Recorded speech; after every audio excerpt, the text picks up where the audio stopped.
This episode is brought to you by the Experience Strategy Collaboratives.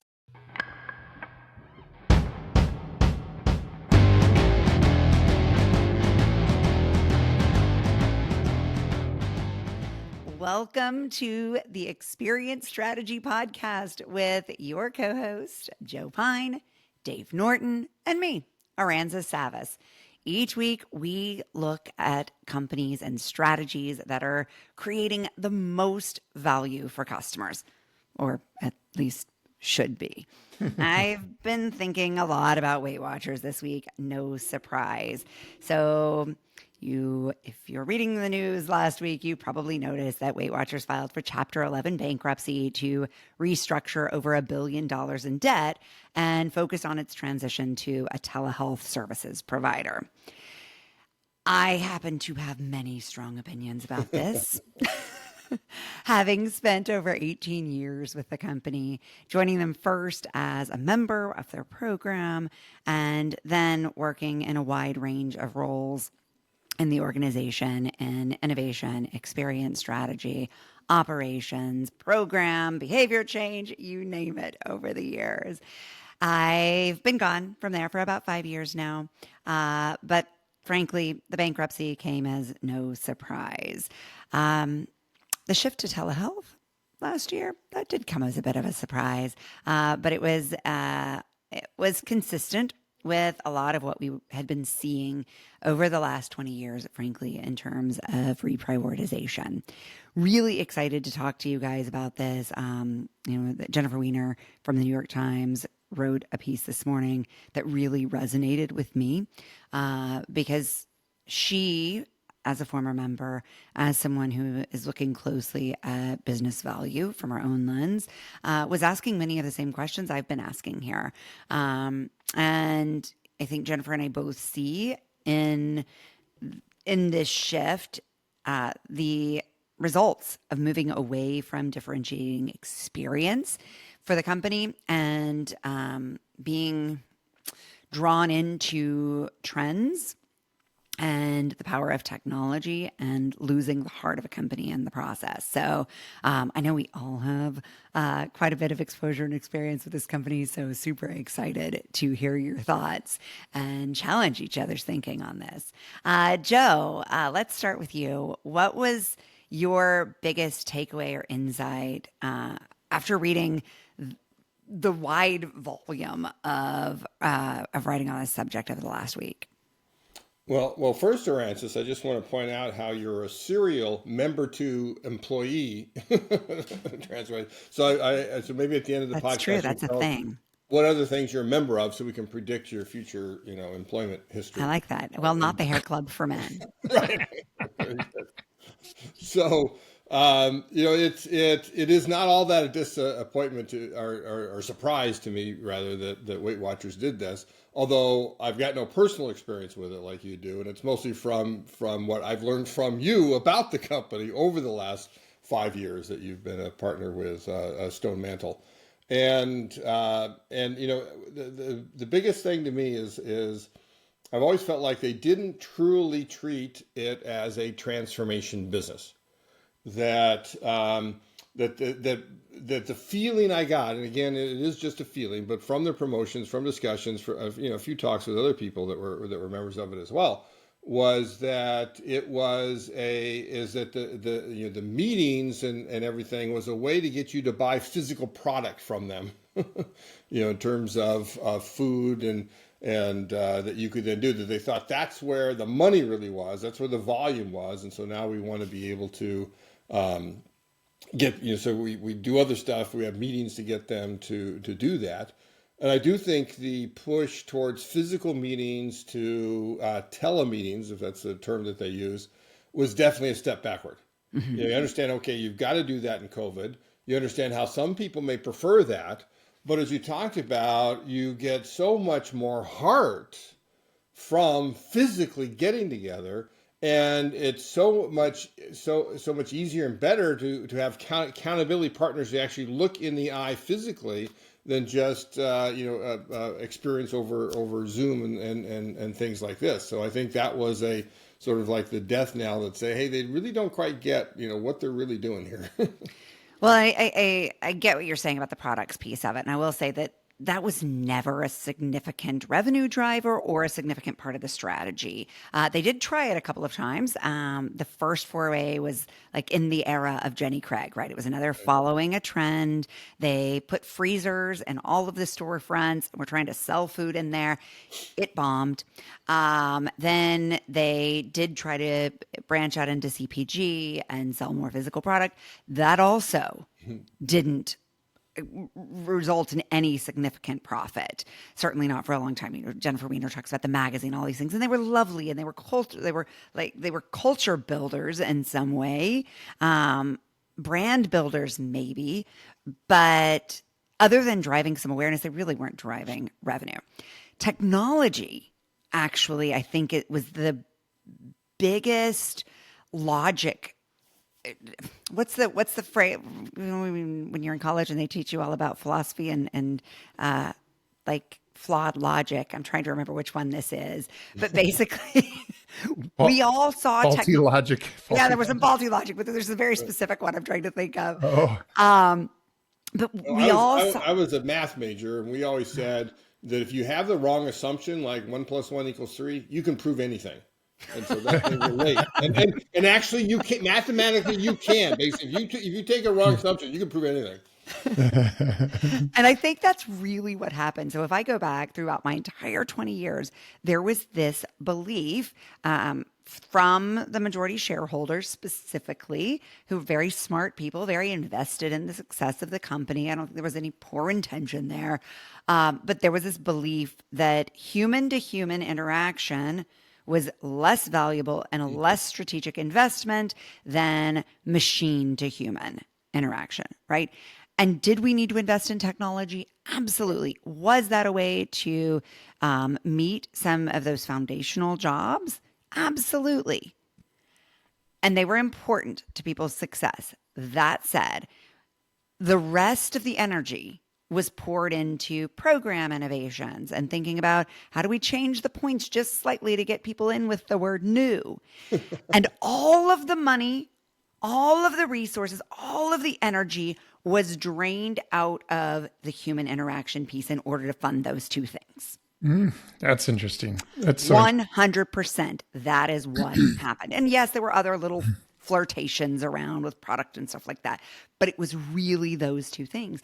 And that's, I think, what Jennifer's talking about. And I'm not even 100% convinced at all that it has to be in-person meetings, but I do think what she says there about it, Jennifer talks in the article about it met the need of human connection across other divisions aligned around something we all mutually cared about, and having a space where strangers celebrate you and tell you did a good job was meeting emotional needs. Yeah, it's great.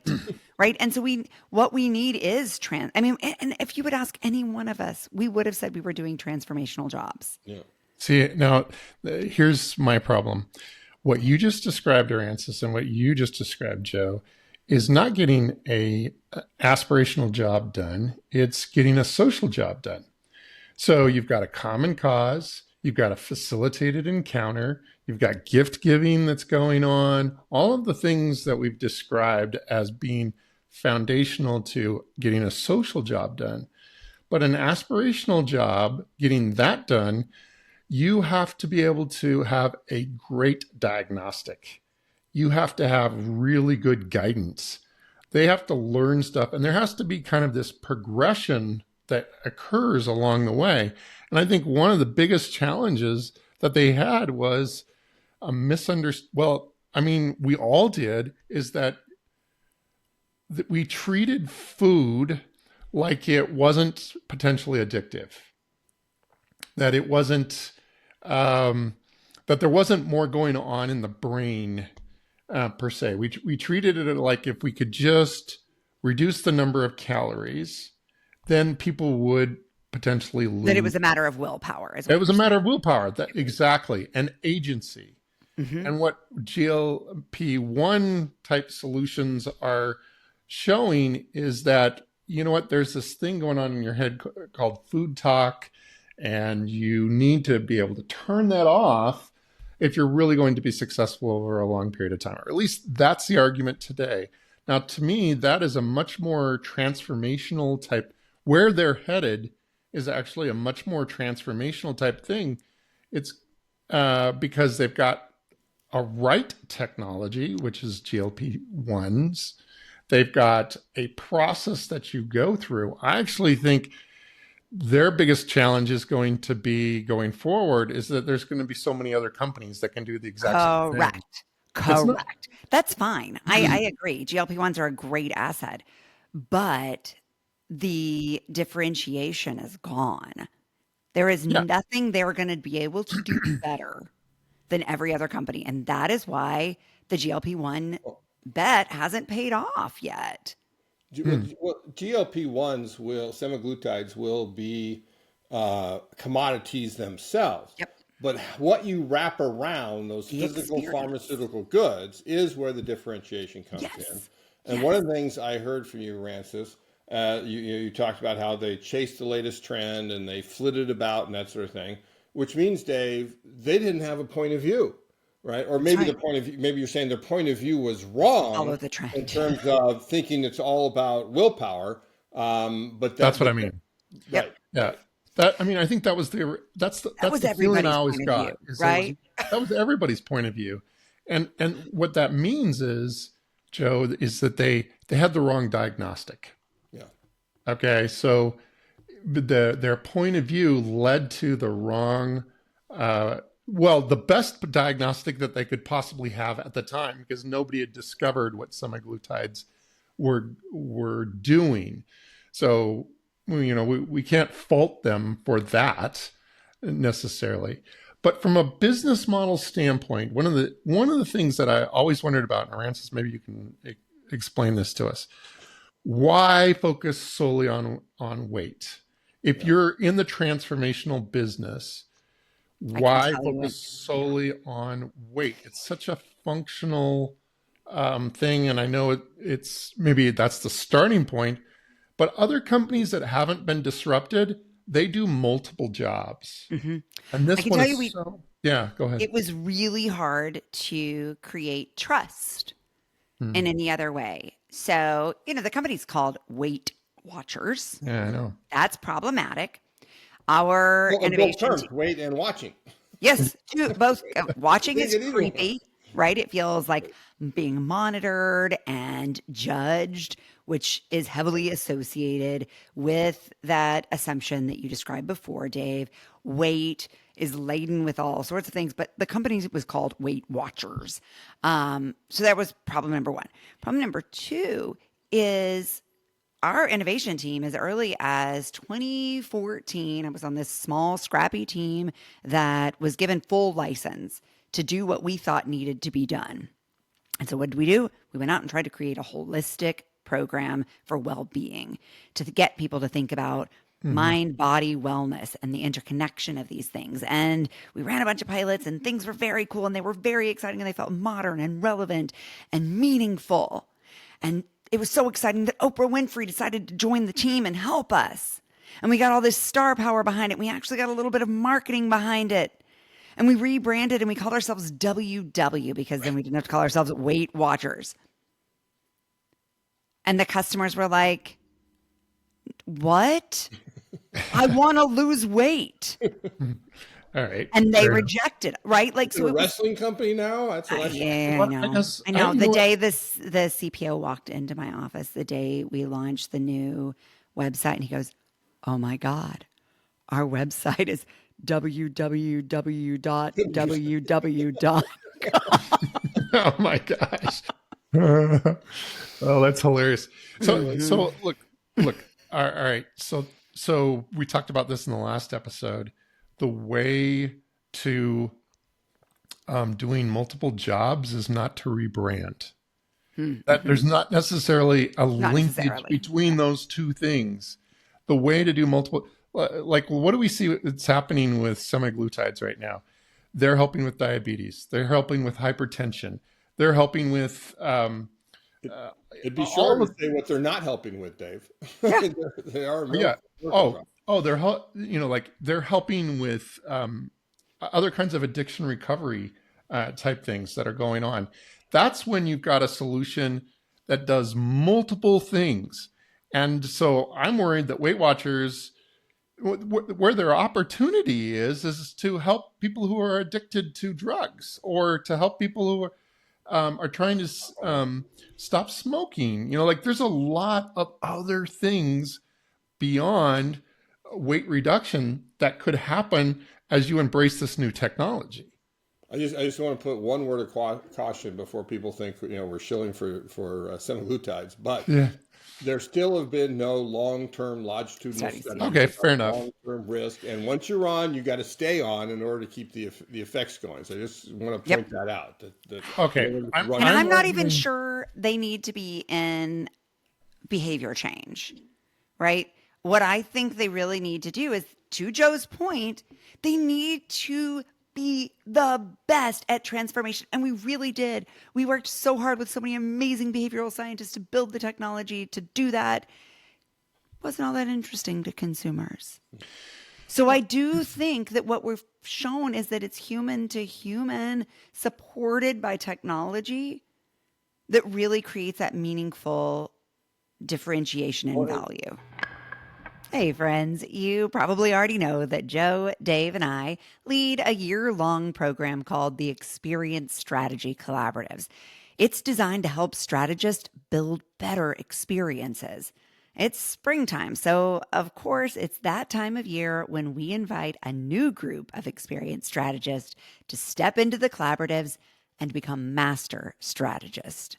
You and your company join the program and you decide on a project or initiative that you want to be informed by the research we do.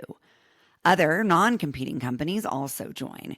Each quarter, we have summits where you meet people from other industries. And in between, Stone Mantle does amazing research on your behalf to advance your initiative and the other companies. This year, our theme is Only Companies with a Point of View Survive. And for listeners of this podcast, we have an amazing experience to offer. For one happy listener, we'll be giving away a one-person membership. That's a $35,000 value. Yep. That happy winner can participate in the collaboratives for free. There's just a few rules, and you have to subscribe to the Experience Strategist Substack to be eligible.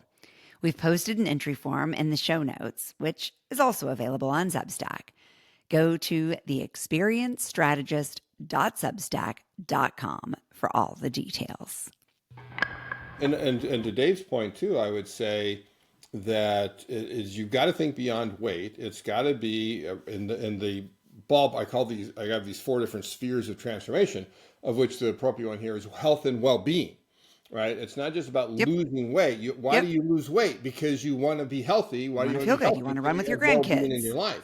Yep. And that's a whole set of jobs to be done, including systemic jobs, Dave, and being able to think about doing that. And what's your point of view in going from whatever the right, I'll say overweight, but whatever the right term is, to having health and well-being? And what part of that do you want to carve out and say, hey, this is what we can do for people? Yeah, I agree, but I do wonder, like, okay, let's imagine that they create the best transformation experience for weight reduction, and it includes the best behavior change along with the right types of injections that will help in the short term or the long term or whatever. So they come up with that best transformation. I don't know whether the right answer for them is to go to a branding around holistic well-being. It may very well be that they need to still target the branding towards weight just for those people, and then have a separate branding, a separate, a completely different product line for those people who are struggling with depression, or for those people who are struggling with something else. I mean, it may be that that's the right approach. I'm not arguing one way or the other. What I'm regarding the brand strategy, what I'm arguing is that they just need to think about more jobs that they can do for the customer beyond just weight. I And think that's that's not, cool, but strategically, don't they need to do one thing well and successfully before they branch out to other things? Absolutely. That's fine. Prove the model with weight because that's where they're at. Yep, But yep. then And expand beyond there. I do think it's non-judgy weight Okay. management, right? Fair Like, enough. and to your point, like Fair enough. that judgment thing, that is the biggest problem they have is the watchy part of the weight. Actually, is a Hmm. bigger part than the weight. Watchers is worse than weight. I don't know. Yeah. that's where I was going to go too, Rancis, is find the one transformation that you can do well and you can effect and that creates value for your customers. I was going to preface it though by saying, for at least the 100th time, you've heard me say this, I'm not a brand guy, but, I'm more of like, what's the offering? What is that one thing that you can do better than anybody else? Hmm. Yeah. Yeah. I hope they're successful. I Look, do too. I think there is a total separate business model around um, around maintaining a culture, around being that third place. Some of the things that were brought up in the article, um, and maybe people need both. Maybe they need that social job done alongside the transformational job, but they do need to nail the transformational job Right. Hmm. Hmm. because they have to nail it. And I think that sometimes they thought that if we just had these groups, that is going to be successful. Maybe I'm wrong. Unfortunately, I don't think that they wanted to get rid of the groups for 20 years. They were Oh, okay. whittling down that piece of the Okay. business for 20 Interesting. yees. They were But was sucking. that the right thing to do, Rancis? No. Okay. Okay.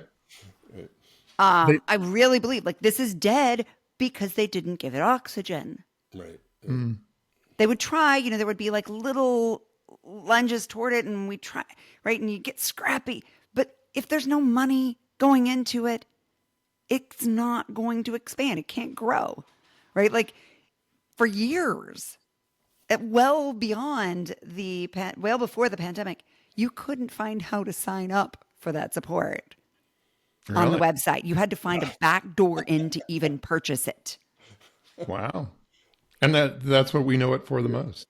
Correct. Right. There's a problem. But it was also embarrassing because it felt like AA or something that happened in church basements, right? Like there were all these things that felt like not modern or not cool.